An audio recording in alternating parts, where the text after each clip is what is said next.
Të nderuar qytetarë, jemi sot përpara jush për të denoncuar një shkelje flagrante të ligjit në funksion të fushatës elektorale të Partisë Socialiste.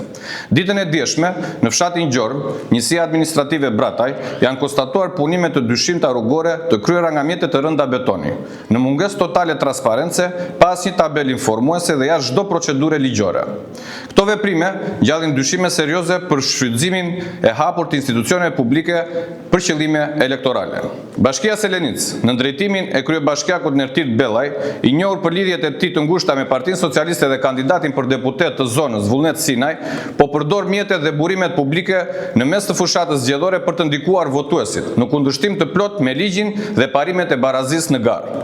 Ne i bëjmë thirrje institucioneve përgjegjëse, përfshirë Komisionin Qendror të Zgjedhjeve dhe organet e tjera ligjzbatuese të ndryjnë menjëherë dhe të verifikojnë legalitetin e këtyre punimeve, burimin financiar dhe objektin e tyre real. Partia Demokratike do të ndjek me vëmendje çdo akt abuziv dhe do të bëj publik çdo rast të përdorimit të burimeve shtetërore për përfitime elektorale. Qytetarët e Selenicës dhe të qarkut Vlorë meritojnë zgjedhje të lira, të ndershme dhe pa presione e manipulime. Mjaft më me mashtrime dhe përdorim të pushtetit për interesa personal dhe partijak. Ju falemnderit.